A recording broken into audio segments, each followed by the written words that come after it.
السلام علیکم، آداب۔ میں سید جاوید حسن۔ ہمارے ساتھ آج ایک بےحد خاص مہمان ہیں، جناب ایچ عبدالرقیب صاحب۔ عبدالرقیب صاحب مسلم پرسنل لاء بورڈ کے ممبر ہیں، Indian centre for Islamic finance نئی دہلی کے جنرل سیکرٹری ہیں اور زکوٰۃ سینٹر انڈیا کے ٹرسٹی ہیں۔ ان دنوں پٹنہ بہار آئے ہوئے ہیں اور انہوں نے کئی ملاقاتوں کا سلسلہ اس دوران رکھا اور کانفرنس میں بھی، زکوٰۃ کانفرنس میں شرکت کی۔ اس کے علاوہ زکوٰۃ ہماری ذمہ داری کے عنوان سے جماعت اسلامی ہند بہار میں ایک گفتگو کا اہتمام کیا گیا تھا، اس میں بھی انہوں نے شرکت کی۔ زکوٰۃ پر ان کی ماسٹری ہے اور کئی جگہ یہ اکثر جاتے رہتے ہیں۔ رقیب صاحب، آپ کا بہار خامات میں بہت بہت خیر مقدم ہے۔ ہم سب سے پہلے یہ جاننا چاہیں گے کہ زکوٰۃ کیا ہے، کیا کنسیپٹ ہے اس کا؟ دیکھیے، اسلام کی جو 5 بنیادیں ہیں، بنیاد الاسلام علی خمسین میں ہے، کلمہ ہے، نماز ہے، زکوٰۃ ہے، روزہ اور حج ہے۔ 5 بنیادی چیزیں ہیں۔ مثال کے طور پر اگر آپ کوئی بنیاد ڈالتے ہیں، کوئی عمارت تعمیر کرنا چاہتے ہیں یا کوئی بلڈنگ بنانی چاہتے ہیں، تو آپ ایک کھڈا کھودتے ہیں اور پھر اس میں 5 مٹیریل یوز کرتے ہیں۔ مثال کے طور پر آپ جو ریتی ڈالتے ہیں، لوہا ڈالتے ہیں، پتھر ڈالتے ہیں اور پھر سیمنٹ ڈالتے ہیں اور مختلف 5 چیزیں استعمال کرتے ہیں۔ فرض کیجئے کہ اس میں سیمنٹ نہ ہو تو چاہے وہ لوہا بھی ہو، پھر جو ہے آپ کے پاس وہ بالو بھی ہو اور پھر جو دوسری چیزیں بھی ہوں، لیکن سیمنٹ کے بغیر نہیں ہوتا۔ اسی طریقے سے جو اسلام میں جو 5 بنیادی باتیں ہیں، کلمہ اور نماز، حج اور روزہ جو ہے میں اور اللہ کے درمیان میں ہے۔ زکوٰۃ جو ایسا نہیں ہے، زکوٰۃ جو اللہ کے حکم سے انسانوں کے ساتھ جو ہے ان کی دولت میں سے انسانوں کو دینا پڑتا ہے۔ یہ سیمنٹ کی طرح ہے میری نظر میں۔ اگر آپ کہتے ہیں کہ اگر سیمنٹ نہ ہو تو بنیاد نہیں بنتی ہے، اسی طرح جو ہے اسلام کی بنیاد جو ہے سیمنٹ سے، یہ زکوٰۃ سے ہے۔ لیکن بدقسمتی یہ ہے کہ ہمارے ہاں جو ہے کلمہ پر بھی بات ہوتی ہے، نماز بھی جو ہے فرضی نہیں پڑھتے، سنت بھی پڑھتے ہیں، نوافل بھی پڑھتے ہیں اور روزے بھی الحمدللہ روز رکھتے ہیں رمضان میں، اور حج بھی اور عمرہ تو آج کل تو جو ہے عمرہ تو بہت زیادہ لوگ جا رہے ہیں۔ لیکن زکوٰۃ کے بارے میں اب آپ کسی کو پوچھیں، نماز کے بارے میں پوچھیں گے فجر میں کتنی فرض ہے، ظہر میں کیا ہے، رمضان میں کتنے روزے ہیں، حج کب کرتے ہیں، لیکن زکوٰۃ کے بارے میں پوچھیں کسے دینا ہے زکوٰۃ؟ لوگوں کو، عوام کو نہیں معلوم ہے، پڑھے لکھے لوگوں کو نہیں معلوم، دیندار لوگوں کو نہیں معلوم۔ اچھا پھر اس کو دینا کسے ہے؟ یہ بھی بڑا سوال ہے۔ اچھا، جب بھی ہم زکوٰۃ کی بات کرتے ہیں تو دو لفظوں کا استعمال کیا جاتا ہے، ایک نصاب اور ایک صاحب نصاب۔ جی، یہ کیا ہے؟ یہ دیکھیے، جیسے فرض کیجئے کہ اگر کسی کو حج کو جانا ہے تو حج کے لیے کون جاتا ہے؟ جس کے پاس جو ہے سفر کا خرچ ہے اور پھر جو ہے راستہ جو ہے خطرے سے خالی ہو اور گھر میں جو لوگ اس کے خاندان کے لوگ اس کے لیے۔ اور زکوٰۃ کون دے؟ صاحب نصاب دینا چاہیے۔ اس کے لیے جو ہے اللہ کے رسول نے جو ہے سونا کتنا ہونا چاہیے، مثال کے طور پر 85 گرام سب سونا ہونا چاہیے، اور چاندی میں جو ہے 612 گرام جو ہے چاندی ہونا چاہیے۔ اگر اتنا سونا اور چاندی ہو اور 1 سال گزر جائے تو اس کا تو 2.5% جو ہے ہم کو دینا پڑے گا۔ اسی طرح کا زکوٰۃ کے علاوہ جو ہے پیداوار ہے، مثال کے طور بہار وغیرہ میں ہم دیکھتے ہیں غلہ اگتا ہے، یہ ہوتا ہے، اس میں عشر کہتے ہیں اسے، اور یہ زکوٰۃ تو سال میں 1 بار دینا پڑتا ہے۔ لیکن عشر میں جب کاشت ہوتا ہے، کراپ کو جو ہے ہم کاٹتے ہیں تو اس کے بعد جو ہے ہم کو دینا پڑتا ہے، جو بارش کی پانی کے سے، قدرتی وسائل کے ذریعے سے ہوتا ہے۔ 10% دیتے تھے، عشر کہتے ہیں 10% کو۔ اگر کسی نے پمپ ڈالا ہے، کھاد ڈالا ہے اور اپنے پیسے خرچ کیے تو پھر 5% جو ہے اس کو دینا پڑتا ہے۔ تو زکوٰۃ کا نصاب یہ ہے کہ آدمی کے پاس جو ہے یہ اتنا سونا ہو، 85 گرام سونا ہو، اور اگر اس کے پاس 700 گرام سے 695 گرام سب چاندی ہو اور اسی قسم کا جو ایسٹ اس کے پاس ہو تو اس کو دینا پڑے گا۔ آپ کو جان کر حیرت ہوگی کہ اللہ کے رسول صلی اللہ علیہ وسلم کے زمانے میں 4 ڈپارٹمنٹس تھے۔ ایک جو ہے زکوٰۃ کو کلیکٹ کرنے والے، عاملین صدقات کہتے ہیں، پھر اس کو حساب کتاب رکھنے والے، اسے کاتبین ہیں، وہ اکاؤنٹس بھی رکھتے تھے، آڈٹ بھی کرتے تھے۔ ایک تیسرا ڈپارٹمنٹ تھا وہ خارجین کا، اس زمانے میں باغات تھے، کھجور کے بھی، انگور کے بھی، اس کے، تو وہ خارج ایسٹیمیٹ کرتے تھے سال میں کتنا نکلے گا۔ ایک اور جو اس زمانے میں جو یہ تھا، ایسٹ تھا، وہ جانور تھے، اونٹ تھے، بیل بکری تھے، تو اس میں کتنا نصاب ہے. تو یہ چاروں سسٹم جو ہے اللہ کے رسول نے ڈپارٹمنٹ بنائے تھے. لیکن سب سے اہم بات جو میں آپ سے سامنے رکھنا چاہتا ہوں کہ رسول اللہ صلی اللہ علیہ وسلم نے جو ہے جو عاملین صدقات جو وصول کرنے کے لیے کہتے بہت ہی اہم ترین لوگوں کو لیا تھا. اس میں جو ہے ایک طرف تو صلاحیت کے لوگ تھے، پروفیشنلزم تھا ان کے پاس، دوسری طرف اخلاص تھا، وہ صالح لوگ بھی تھے، پائٹی اینڈ پروفیشنلزم. ہمارے ہاں کیا ہوتا ہے جو متقی لوگ ہوتے ہیں لیکن ان کو چلانا نہیں آتا، جو چلاتے ہیں اس میں اخلاص اور یہ نہیں ہوتا. تو اللہ کے رسول نے جو ہے حضرت عمر کو مقرر کیا، حضرت عمر بن عاص کو مقرر کیا، عبد الرحمن بن عوف کو مقرر کیا، ابو عبیدہ جرح کو، جو بعد میں جو ہے خلیفہ ہوئے، بعد میں جو ہے کمانڈر ان چیف ہوئے، کوئی مصر کا گورنر ہوا. ایسے لوگوں کو زکوٰۃ وصول کرنے کے لیے بھیجا. تو ظاہر ہے، اور اس کے اندر بہت تفصیلات ہیں، ان کو کیسے کوڈ آف کانڈکٹ دیا کہ جائیں گے تو کیسے دینا ہے، ان کے بہترین مال کو نہ لو. اور جو ان لوگوں کے پاس جب جاتے تھے نا ان کو بھی کہتے ہیں ان کے ساتھ بڑا اکرام کے ساتھ عزت کے ساتھ ان کو لو. یہ سارے سسٹم تھے. تو اس کے بعد بھی جو ہے ہم دیکھتے ہیں کہ اس کے بعد حضرت ابو بکر کے زمانے میں بہت اہم یہ ہوا. حضرت ابو بکر کے زمانے میں یہ تھا کہ بعض لوگ جو ہے قبیلے کا رواج تھا وہاں پر، اور اس زمانے میں بعض لوگوں نے کہا کہ ہم نماز بھی پڑھتے ہیں، روزہ بھی رکھتے ہیں، کلمہ بھی پڑھتے ہیں، لیکن مدینے کے اس میں جو ہے بیت المال میں ہم نہیں دیں گے. زکوٰۃ جو اجتماعی ہے، کلیکٹیو سسٹم ہے انڈر ایک پورے آرگنائزیشن میں، اس کے لیے ہم تیار نہیں ہیں. تو حضرت ابو بکر جو ہے بہت ہی نرم دل تھے، بہت ہی رقت خل تھے، لیکن انہوں نے کہا جو شخص زکوٰۃ کو جو ہے ادا تو کرتا ہے لیکن مدینے میں نہیں پیش کرنا چاہتا، اگر وہ اونٹ کی رسی بھی دینا چاہتا ہے نہیں دیا تو میں اس کے ساتھ جنگ کروں. اور جنگ کیا انہوں نے. حضرت عمر نے کہا کہ ابو بکر یہ کیا کر رہے ہو، یہ لوگ کلمہ بھی پڑھ رہے ہیں، نماز بھی پڑھ رہے ہیں. لیکن انہوں نے کہا نہیں، جو نماز میں اور روزے اور زکوٰۃ میں فرق کرے گا میں اس کے خلاف جنگ کروں. وَيَنْقُصُ الدِّينُ وَأَنَا حَيٌّ، دین میں نقص ہو گیا ہے اور میں زندہ رہوں. اس کے بعد اس کی اہمیت معلوم ہوتی ہے. اور اس کے بعد ہم دیکھتے ہیں تو عمر کے زمانے میں تو ایسا تھا کہ مثال کے طور پر آپ کو کہوں گا تو حضرت عمر نے یمن اس زمانے میں ایک کمرشل سٹی تھا، وہاں معاذ ابن جبل کو بھیجا کہ بھائی جا کے زکوٰۃ کرو. وہ کہا کہ آپ جا کے جو ہے وہاں کریں گے کہ وہاں کے جو مالدار ہیں ان سے لے کے غریبوں میں تقسیم کر دو. حضرت معاذ نے کہا کہ آپ فرسٹ ایئر جو ہے انہوں نے 1/3 جو ہے زکوٰۃ جو ہے یمن سے نکال کے مدینے کو بھیج دیا. تو نے پوچھا معاذ یہ کیا ہو گیا ہے کہ وہاں لوگ نہیں ہیں کیا غریب، تو آپ بھیج دیا مدینے کو. انہوں نے کہا کہ نہیں. تو دوسرے سال کیا 50% بھیج دیا. یہی سوال حضرت عمر نے پھر کیا، تیسرے سال پورا زکوٰۃ بھیج دیا.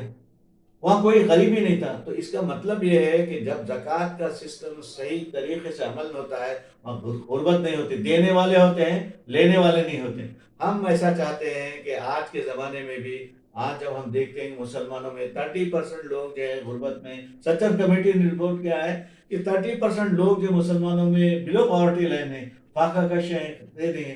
تو اس قسم کا معاشرہ جو حضرت عمر کے زمانے میں آیا تھا. پھر عمر بن عبدالعزیز کے زمانے میں تو بہت ہی خوشحالی آ گئی. یہ 700 سال تک چلا، لیکن تاتاریوں نے جب حملہ کیا بغداد پر تو وہ سلطنت ختم ہو گئی، وہ سسٹم ختم. اس کے بعد جو لوگوں نے جو انفرادی طور پر دینے شروع کیے، اور آج تک جو ہے وہ بہت زیادہ اچھے طریقے سے نہیں چل سکا. جیسے نماز ہے، روزہ ہے، حج ہے، تو زکوٰۃ کی طرح نہیں ہوتا. ہم پھر کچھ ریوائو کرنا چاہتے ہیں. یہ زکوٰۃ کا جو پیسہ ہوتا ہے جو کلیکٹ کیا جاتا ہے، اس کا استعمال کیا ہوتا ہے اور کن لوگوں کے لیے؟ اس میں دیکھیے قرآن کی سورہ توبہ کی آیت ہے، 60 آیت ہے. عموماً لوگ کہتے ہیں کہ ہم جو ہے غریبوں کو اپنے رشتہ داروں کو دیتے ہیں، یہ غلط ہے.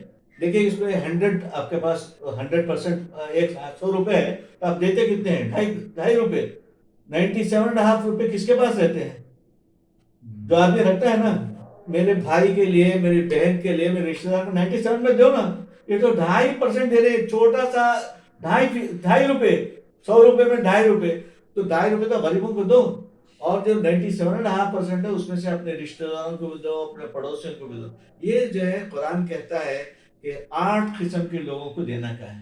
اس میں جو 8 قسم کے سورہ توبہ کی 60 آیت ہے، انما الصدقات للفقراء والمساکین والعاملین علیہا، اس میں فقیر ہیں اور جو مسکین ہیں. اس کے بعد جو زکوٰۃ کے لیے عمل کرنے والے وہ لوگ ہیں. اور پھر تالیف قلب، جو نو مسلم ہوتے ہیں یا جو اسلام کے خلاف ہوتے ہیں، ان کو جو ہے ان کے خلوق یہ کرنے کے لیے. پھر تیسرے جو ہے قرض دار ہوتے ہیں، ان قرضوں کو یہ مقروضوں کو یہ کرنے کے. اس زمانے میں غلام تھے، غلام کو جو چھڑانے کا، آج کے زمانے میں جو قید خانے میں ہیں ان کو چھڑانے کے لیے، پھر جو اس زمانے میں فی سبیل اللہ، اللہ کی راہ میں جو لوگ جہاد کرتے ہیں، دعوت دین کا کام کرتے ہیں، اس زمانے میں مسافر بہت تھے. مسافر جو ہے گھر میں جب رہتا تھا تو اس کے پاس پیسے ہوتے تھے، لیکن سفر کی حالت میں پیسے نہیں، اس میں بھی خرچ کرتے ہیں. آج کے زمانے میں کیا ہوتا ہے، عموماً ہم دیکھتے ہیں لوگ جو ہے چند کلو چاول دے دیتے ہیں، چند گز کپڑے دے دیتے ہیں، اور کچھ جو ہے خیر خیرات کرتے ہیں. یہ زکوٰۃ ہے ہی نہیں. زکوٰۃ کو جو ہے جیسے ہم 2 رکعت نماز پڑھتے ہیں، 30 روزے، اسی طرح صاحب نصاب کو کیلکولیٹ کرنا چاہیے اور کوئی ڈسٹریبیوشن اس طریقے سے ایک سینٹرل سسٹم ہونا چاہیے. اگر پورے ملک میں نہ ہو تو کوئی اسٹیٹ میں ہو، اگر اسٹیٹ میں بھی نہ ہو تو گاؤں میں ہو، اور گاؤں میں نہ تو محلے میں تو کرو، سروے کرو نا تم لوگ. آپ کے پروگرام میں ہم نے دیکھا کہ کچھ خواتین بھی تھیں. جی کیا خواتین کا اس میں کیا رول ہے کہ زکوٰۃ نکلے؟ نہیں دیکھیے، خواتین کے پاس زیادہ تر جو ہے زیورات ہوتے ہیں، اور زیورات پر دینا چاہیے ان کو. اور آپ کو جان کے حیرت ہوگی کہ اسلام میں جیسے مرد نہیں تھے بزنس مین، حضرت ختیجہ تھیں جو 50% قریش کا جو اس زمانے میں تجارت کرتے تھے، 50% بزنس جو ہے حضرت ختیجہ کرتی تھی. تو ہمارے زمانے کی طرح نہیں کہ عورتیں جو ہے صرف یہ کپڑے لتے کے لیے اور پھر شادیوں کے لیے اور اس کے لیے نہیں تھی، بزنس کرتی تھی. ہمارے تقی عثمانی صاحب نے لکھا ہے، ایک جگہ لکھا ہے، عرب کا ہر قبیلہ ایک جوائنٹ اسٹاک کمپنی تھا، اور جو قافلہ جاتا تھا سردیوں میں جو ہے وہ لوگ جو ہے یمن کی طرف جاتے تھے، گرمیوں میں جو ہے شام کی طرف جاتے تھے، جا کے جو ہے اپنا 500 اونٹ ہوتے تھے، 1000 اونٹ میں جو یہاں سے، اور اس میں جو ہے 1 درہم 2 درہم 1 دینار. لیڈیز بھی، مجھے یاد ہے کہ میں کتاب پڑھ رہا تھا، ایک خاتون کہتی ہے، بوڑھی خاتون کہہ رہے وہ سردار جو کاروان کا سردار ہے، رک جا، میرے پاس 2 دینار ہے، میں انویسٹ کرنا چاہتے، واپس آ کے اس کا نفع دے مجھے. تو ہمارے پاس کیا ہے، فائنینشیل لٹریسی نہیں ہے، پیسہ کمانے کی ہوس نہیں ہے. تو یہ ہم چاہتے ہیں کہ کریشن آف ویلتھ. زکوٰۃ کون دے گا صاحب؟ ہمارے پاس زکوٰۃ وہ دے گا جو پیسے والا ہے. میرے استاد کہا کرتے تھے کہ اگر ایگزام میں جو ہے مارک لینا ہو تو لکھنا چاہیے ہنڈی میں کھانا، ہنڈیا معلوم ہے نا، ہنڈیا میں کھانا ہو تو نہ ڈوئی میں یا چمچے میں آئے گا. اگر خالی ہو، ایک آدمی غریب ہو تو زکوٰۃ کہاں دے گا؟ تو زکوٰۃ دینے کے لیے مسلمان کو جو ہے پیسہ والا ہونا چاہیے، پیسہ کمانا چاہیے، تجارت میں حصہ لینا چاہیے. کریشن آف ویلتھ کہتے ہیں، تکوین دولت کہتے ہیں. کریشن آف ویلتھ میں ہم کو جو ہے یہ کرنا ہے، اس لیے کہ جو قرآن کہتا ہے اموالکم التی جعل اللہ لکم قیاما، اللہ نے جو مال دیا ہے وہ زندگی کا، گزارے کا، سسٹیننس کا اور سپورٹ کا ذریعہ ہے. اگر مال نہ ہو تو زندگی نہیں ہے، جیسے اگر خون نہ ہو تو زندگی نہیں ہے. اگر ہم آج بھی دیکھتے ہیں نا، اس کے پاس مال نہ ہو تو لوگوں کے ہاتھ دراز کرتا ہے. یہ زکوٰۃ کا مسئلہ یہ ہے، زکوٰۃ دینا ہو تو ہمارا سماج جو ہے خوشحال ہو، مالدار ہو. اس کے لیے بھی ہم چاہتے ہیں کہ آپ بیکار مت بیٹھو، کرو کوشش، ملازمت بھی کرو، لیکن آپ انٹرپرنر بنو، تجارت کرو، چھوٹی بڑی تجارت میں برکت ہے. اللہ کے رسول نے فرمایا کہ تیسرا عاشر رزق فی تجارت، 90% جو رزق ہے اللہ تعالیٰ نے دیا ہے تجارت میں ہے، 10% دوسروں میں ہے. لیکن بدقسمتی سے مسلمان جو ایک زمانے میں تاجر تھا، اللہ کے رسول تاجر تھے، حضرت ختیجہ تاجر تھی. ایک اور دلچسپ بات آپ سے کہنا چاہتا ہوں کہ اللہ کے رسول جب مکے سے مدینہ گئے، وہاں دیکھا تو پورے مارکیٹ میں جو ہے یہودیوں کا قبضہ، جوئش قبضہ تھا، پورا مناپلی تھا. آپ کے صحابہ جو گئے تھے مکے سے، تاجر تھے، عبد الرحمن بن عوف اور دوسرے لوگ، انہوں نے کہا کہ اللہ کے رسول ہم مدینہ آئے تو ہم کو مارکیٹ میں انٹر کرنے کے لیے نہیں ہے، اس لیے کہ ان کے اسٹینڈرڈ جو ہے جوس کے لیے الگ ہے، نان جوس کے لیے الگ ہے، ہم انٹر ہی نہیں کر سکتے. آپ اللہ کے رسول نے ایک مارکیٹ بنائی، اور مسجد نبی کے بعد میں، اور پھر فرمایا الجالب الی سوقنا المجاہد فی سبیل اللہ، یہ جو مارکیٹ میں خرید فروخت کا مجاہد فی سبیل اللہ کی ہے. اور اس میں بہت سارے کام کیے. There was no taxation, there was no monopoly. اور آپ کو حیرت ہوگی سب کہ اس میں جو ہے اللہ کے رسول نے جو عورتوں کا بھی مقام تھا، وہاں عورتوں کے لیے ڈپارٹمنٹ تھا. یہ جو ہے فوڈ کے لیے ہے، غذا کے لیے، یہ کپڑوں کے لیے ہے، یہ جو اینیملس کے لیے، یہ سب ہوتا. اور پھر اس کے بعد جو انسپیکٹرز میں مقرر کیا اللہ کے رسول نے، اور خود اللہ کے رسول جاتے تھے. اور اس کی اہمیت اتنی زیادہ ہے کہ قرآن میں آتا ہے کہ اگر تم حج میں بھی ہو تو تم کاروبار کر سکتے ہو. آپ کو حرج نہیں ہے کہ حج کے زمانے میں، حج ایک بار انسان ایک بار کرتا ہے، لیکن قرآن کہتا ہے حج کے دوران بھی تم کاروبار کر سکتے ہو. کاروبار کرنا، تجارت کرنا مسلمانوں کا پیشہ تھا. بدقسمت سے ہم چھوڑ دیے ہیں اس کو. ہم چاہتے ہیں کہ آپ تجارت کرو، پیسے والے بنو، مالدار بنو، اور خود جو ہے ایک اسٹرانگ مومن القوی بنو، اور اس کے ذریعے سے زکوٰۃ بھی دو، حج بھی کرو، صدقہ خیرات کرو، دینے والے بنو. اگر پیسے ہو تو دے گا نا. تو اس لیے ہم چاہتے ہیں کہ ہم جو ہے لوگوں میں جاگرتی پیدا کرنا چاہتے ہیں. پیسہ پیدا کرو لیکن حلال طریقے سے، اور جو ہے جھوٹ کے ساتھ نہیں ہے، دھوکے سے نہیں ہے، رشوت سے نہیں ہے، اور سود کے ذریعے سے نہیں ہے، بلکہ حلال و طیب طریقے سے محنت کر کے اور حلال روزی اور حلال انویسٹمنٹ کرو. اور جو غلط قسم کے کام لکر کے لیے یا جوئے کے لیے یا جو مہلک ہتھیار ہے نا اس میں انویسٹمنٹ مت کرو، بلکہ لوگوں کی زندگی کے جو ضروریات ہیں، کھانے پینے کا کام ہے اور اس کی جو چیزیں ہیں اس میں آپ انویسٹمنٹ کرو اور اس میں فائدہ حاصل کرو. تو یہ پورا جو ہے ایک پورا چین ہے. پیدا کرو، بچاؤ، انویسٹمنٹ کرو، اور پھر خود اپنی زندگی میں بھی استعمال کرو، لوگوں کو بھی دو، زکوٰۃ بھی دو، صدقات بھی دو، اور لوگوں میں خرچ کرو. آپ نے بتایا کہ مسلمانوں میں جاگرکتا نہیں ہے، بیداری نہیں ہے، تو زکوٰۃ سینٹر انڈیا جو ہے وہ لوگوں کو بیدار کرنے کے لیے کس طرح کیا کرتا ہے؟ نہیں، اسی لیے تو ہم جو ہے ہر جگہ سیمینار کرتے ہیں، لوگوں سے بات کرتے ہیں کہ جمعے کا خطبہ ہے، اور لوگوں میں جا کے بولتے ہیں کہ زکوٰۃ کے بارے میں. جیسے نماز کے لیے مثال کے طور پر تبلیغی جماعتیں لا کے گھومتے ہیں، لوگ ٹوٹی پکڑتے ہیں کہ بھائی آؤ جماعت میں آؤ، نمازیں پڑھو. تو ایسے ہم کو کرنا پڑے گا نا. اویئرنیس کریٹ کرتے ہیں، مالداروں کو معلوم ہی نہیں ہے، اور جو لوگ زکوٰۃ دیتے بھی ہیں وہ سمجھتے ہیں کہ کیلکولیشن نہیں کرنا ہے اور آپ نے کسی کو دے دینا ہے. نہیں، اس آرگنائز طریقے سے زکوٰۃ نکالتے نہیں ہیں لوگ، زکوٰۃ کی اہمیت بتاتے ہیں. پھر اس میں جو ہے لوگوں سے کہتے ہیں زکوٰۃ کو کیسے نکالنا چاہیے، اس کے کیلکولیشن بتاتے ہیں، پھر کسے دینا ہے وہ بولتے ہیں. اور زکوٰۃ دینے کے لیے جو ہے ہم کو جو ہے دولت پیدا کرنے کے لیے جو ہے کریشن آف ویلتھ کی طرف بھی بلاتے ہیں. ایک پوری دنیا میں بتاتے ہیں کہ لوگ جو دنیا بھر میں جو زکوٰۃ کا سسٹم، مثال کے طور پر آپ کو بولنا چاہوں گا، ساؤتھ افریقہ ہے. ساؤتھ افریقہ میں جو ہے 2% مسلمان ہیں، لیکن وہاں کی جی ڈی پی میں 8% جو دیتے ہیں. اس ملک میں ہم دیتے نہیں ہیں، لینے کے چکر میں ہے کہ ہم غریب ہیں، لیکن ساؤتھ افریقہ میں جو 8% جی ڈی پی دیتے ہیں. اس کی وجہ سے ہم کہتے ہیں بیسٹ زکوٰۃ جو ہے وہاں کا سنسب فلک ہے، بیسٹ اوارڈ. اور اس کو چلانے والے کون ہے معلوم ہے؟ 2 لیڈیز ہیں جو بہت بڑے آڈیٹر ہے، بہت بڑی، اور ایک جو ہے وہ سوشل سروس کی بہت بڑی ہے. تو اس کا نام کچھ ہے فیروزہ محمد، اور ایک نسرینہ بول کے فرزینہ بول، دونوں چلاتے ہیں. اور 52% جو ہے لیڈیز اس کو چلاتی ہیں، 52%. تو ہمارے ہاں کوئی لیڈیز تو زکوٰۃ بھی دیتی نہیں ہے، بھائی میرے پاس زیور نہیں ہے. اور زیور جو ہے وہ ایسے نہیں رکھے گی، زیور جتنا ڈالنا ہے کہیں جانتے ہیں. آج کے زمانے میں زیور بھی ہے آرٹیفیشل ڈالتے ہیں لوگ. اس کو یہ کرو نا، تم پروموٹ کرو نا کہ بھائی اچھا ڈالو، 5,000 میں مل جاتا ہے، 6,000 میں مل جاتا ہے، وہ ڈالو نا. آپ لاکھوں روپے کے کیوں ڈالتے ہو؟ اس کو انویسٹ کرو، تم پیسے کو جو ہے انویسٹ کرو، کاروبار میں لگاؤ یا جو اسٹاکس میں لگاؤ.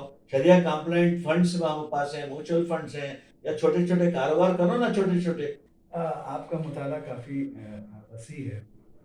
دوسرے مذہب میں کیا اس طرح کا کوئی ہے سسٹم ہے؟ نہیں، اس میں بہت سارے لوگ ہیں، یہودیوں میں بھی ہیں اور عیسائیوں میں بھی ہیں، لیکن اس میں کیا ہے، اس میں جو اہم بات یہ ہے کہ زیادہ تر اس میں دینے کے بارے میں، لیکن کیسے کریٹ کرنے کا نہیں ہے. اور اس میں ایک اور چیز ہے کہ جو مذہبی طبقہ ہے ان کو زیادہ جاتا ہے. ہمارے ہاں یہ ہے کہ اللہ کے رسول نے کہا میرے خاندان کے لوگوں کو نہیں دیا جائے گا، اس میں یہ ہو گیا ہے. تو اس میں اسپیسیفک جو ہے یہ بھی ہے، دوسرے لوگ قوم میں بھی ہے، لیکن سسٹمیٹک اس کو عبادت قرار دے کے یہ نہیں کیا گیا. مثال کے طور پر دوسرے مذہب میں دیکھتے ہیں کہ وہ ہنڈیوں میں جا کے ڈالتے ہیں، اس میں مندروں میں جا کے ڈالتے ہیں، لیکن اسلام اس کو نہیں کرتا ہے. انسانوں میں خرچ کرو اور انسانوں کی طرف یہ کرو.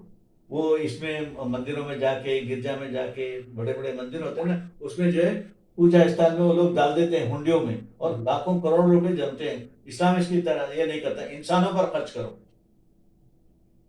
دوسرے مذاہب میں بھی، لیکن اس نے سسٹمیٹک طریقے سے کوئی نہیں ہے زکوٰۃ کی طرح.